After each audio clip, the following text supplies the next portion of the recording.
Iran America के बीच हुआ cease fire, लेकिन उस सीज फायर के फौरन बाद ही इजराइल ने लेबनान पर हमला कर दिया।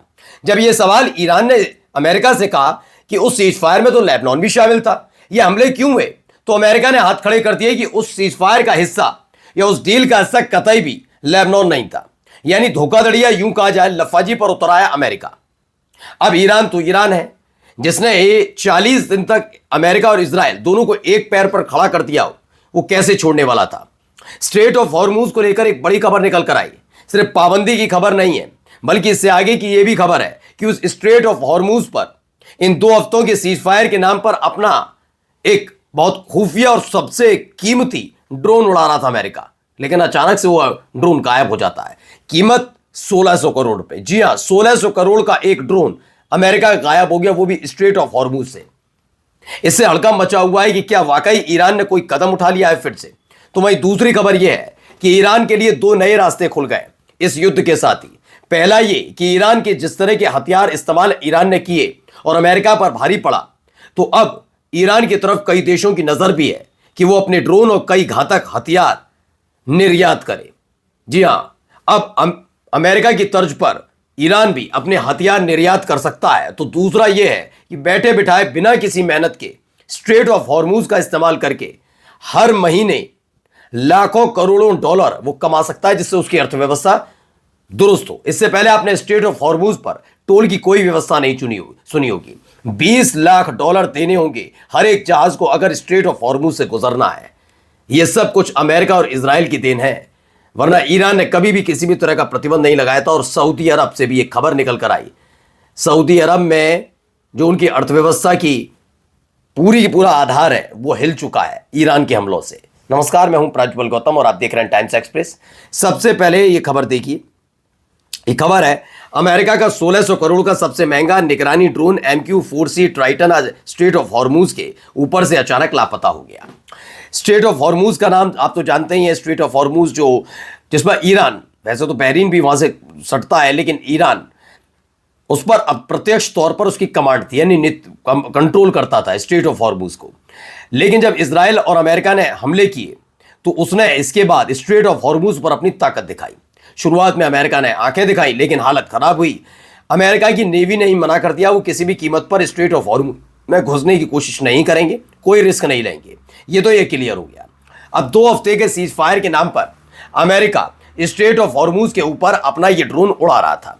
इससे पहले अमेरिका के जेट, अमेरिका के प्लेन, रिफ्यूलिंग प्लेन, उनका ब्लैक हॉक हेलीकॉप्टर, उनका C-130 प्लेन, ऊपर से कई ड्रोन, 90 से ज्यादा ड्रोन मारे गए, जिसमें से 2400 अकेले MQ-9 रीपर है। MQ-9 अलग है, ये MQ-4C ट्राइटन है। ये ज्यादातर जासूसी के लिए इस्तेमाल किया जाता है, निगरानी कहिए या जासूसी, उसके लिए। इसकी कीमत 1600 करोड़ रुपया है। इस 1600 करोड़ रुपए का जो ये ड्रोन है वो अचानक गायब हो गया। ये मार गिराया गया, कहीं गायब हुआ, क्या हुआ इसके भी क्लियर कट कहानी नहीं है। लेकिन फिलहाल इसके बारे में कोई अता पता नहीं चल पा रहा है कहां चला गया है। देखिए, अमेरिका का 1600 करोड़ रुपए का सबसे महंगा निगरानी ड्रोन MQ-4C ट्राइटन आज स्ट्रेट ऑफ हॉर्मूज के ऊपर अचानक लापता हो गया। फिलहाल ये स्पष्ट नहीं हो पाया कि ड्रोन दुर्घटनाग्रस्त हुआ या उसे मार गिराया। हालांकि यूएस नेवी ने इस घटना की अब तक आधिकारिक पुष्टि नहीं की है। उनकी तरफ से कोई जवाब नहीं आया। मतलब मसला ये है, अब ईरानी संसद ने पास किया कानून, हॉर्मूज पर लगेगा टोल। ईरान की संसद ने कानून पास कर दिया। ईरानी संसद ने कहा कि यह टोल 20 लाख डॉलर तक हो सकता है, यानी हर एक जहाज से 20 लाख डॉलर ईरान कमाएगा। कितना आसान था, कुछ मतलब था। अगर ये 20 लाख डॉलर हर एक जहाज से कमाए जा रहे हैं और इसमें ईरान को दोष देंगे, तो उससे पहले आप समझिए कि जिस दिन ये युद्ध शुरू हुआ या उससे पहले भी कभी भी ईरान ने स्ट्रेट ऑफ हॉर्मूज में किसी भी जहाज पर पाबंदी नहीं लगाई, पाबंदी भी नहीं लगाई और टोल का कोई जिक्र भी नहीं था। लेकिन यह हुआ किसकी वजह से? जब इजराइल और अमेरिका ने हमला किया ईरान पर। अब मैं ये कहता हूं कि अगर आपको इतनी ही चिंता थी तो अमेरिका के साथ संबंध खत्म कीजिए। क्या उस युद्ध के दौरान 40 दिन जो युद्ध चला, ईरान के समर्थन में आकर अमेरिका के खिलाफ कोई कदम उठाया गया? उनके राजदूत को अपने देश से भगा दिया गया लात मार के? नहीं। इजराइल के राजदूत के साथ ऐसा किया? नहीं। तो ऐसे में भुगतना तो होगा, क्योंकि युद्ध अगर ईरान ने शुरू किया होता तो मैं पूरी जिम्मेदारी के साथ ईरान को दोषी बताता। लेकिन इजराइल और अमेरिका ने पहला अटैक ईरान पर किया। और जिस देश में भी रहकर आप मुझे सुन रहे हैं, अगर आपके देश पर कोई देश हमला करता है तो क्या करेंगे आप? चुप्पी साध कर बैठे रहेंगे? या कहेंगे आपकी सेना उस पर हमला करे। तो ईरान ने वही तो किया, उसने गलत क्या किया? अब बस स्ट्रेट ऑफ हॉर्मूज के जरिए वो पैसा कमाएगा, उसमें दिक्कत क्या है? जैसे अमेरिका एक वक्त में ईरान के तेल और गैस के जरिए शक्तिशाली से महाशक्तिशाली होता चला गया, वैसे ही कुछ। अब ईरान के सुप्रीम लीडर है मुस्तफा खामनेई के बयान से साफ पता चलता है कि तेहरान अब स्ट्रेट ऑफ हॉर्मूज को सिर्फ कंट्रोल करने तक सीमित नहीं रहेगा, बल्कि सोच समझकर और मजबूती के साथ उसका मैनेजमेंट करेगा। मुस्तफा ने कहा है कि ईरान हॉर्मूज स्ट्रेट को संभालने के मामले में एक नए फेज में एंट्री करेगा। ईरान जंग नहीं चाहता, लेकिन वह अपने अधिकारियों को नहीं अब छोड़ेगा। पहले बड़े आसानी से बिना किसी टोल, बिना किसी अवरोध, बिना किसी बैन और प्रतिबंध के यहां से जहाज गुजरते थे। 100 से ज्यादा जहाज रोजाना यहां से गुजरते हैं। अब आवाजाही कम हुई है, वो मैं आपको दिखाऊंगा अभी कैसे हालात है वहां पर। लेकिन अब ईरान कह रहा है कि ये युद्ध ना शुरू हुआ होता तो सब कुछ ठीक ठाक था ही था, लेकिन अमेरिका और इजराइल ने जो किया उसकी कीमत तो अब भुगतनी होगी ना। अब बात अब इजराइल और अमेरिका तक रह भी नहीं गई, क्लियर कट उसने पहले ही कह दिया था कि अगर ऐसे हालात बनते हैं तो कुछ ना कुछ नया कदम उठाया जाएगा। यानी ईरान के लिए एक नया रास्ता खुल गया उसकी अर्थव्यवस्था को मजबूत करने के लिए। ईरान दुनिया का तीसरा सबसे बड़ा तेल उत्पादक देश है, उसके मतलब तेल संपदा वाला है, उसके यहाँ तेल बहुत है।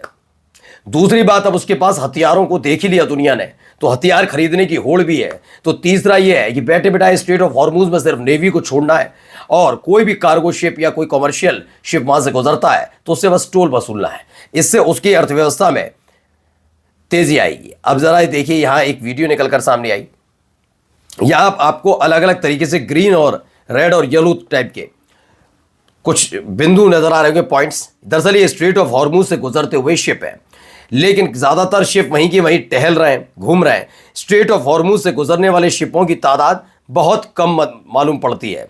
यानी कई शिप अलग अलग जगह, कुछ इस साइड उत्तर वाली साइड में, कुछ पूर्व वाली साइड में, कुछ पश्चिम वाली साइड में रुके हुए हैं, लेकिन कोई भी इस स्ट्रेट ऑफ हॉर्मूज से गुजर नहीं रहा है। गुजरे कितने शिप है अब तक? देखिए, हॉर्मूज में जहाज़ों की आवाजाही बेहद कम। डेटा के मुताबिक गुरुवार को हॉर्मूज से सिर्फ 6 जहाज गुजरे, जो सामान्य स्तर से काफ़ी कम है। इनमें शामिल थे 2 तेल और या केमिकल या LNG टैंकर, 3 कार्गो जहाज, दावा है 1 बंकरिंग टैंकर भी शामिल था। इससे पहले बुधवार को सिर्फ 5 कार्गो जहाज गुजरे थे। युद्ध से पहले रोजाना औसत 120 से ज़्यादा जहाज यहाँ से गुजरते हैं, ऐसा दावा है।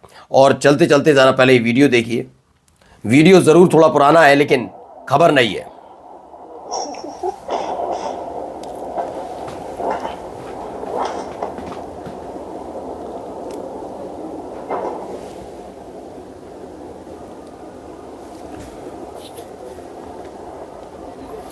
तो सऊदी एनर्जी मिनिस्ट्री के एक वरिष्ठ अधिकारी ने सऊदी प्रेस एजेंसी को बताया कि ईरानी हमलों की वजह से ऊर्जा सुविधाओं के संचालन को रोकना पड़ा। हमलों में ईस्ट वेस्ट पाइपलाइन पर स्थित एक पंपिंग स्टेशन को निशाना बनाया गया। इस घटना में एक व्यक्ति की मौत हो गई और 7 लोग घायल हुए, जबकि उत्पादन में लगभग 7 लाख बैरल प्रतिदिन की कमी आ गई है। यानी तगड़ा झटका ईरान और इजराइल और अमेरिका के संघर्ष में सऊदी अरब का भी हुआ है। नमस्कार।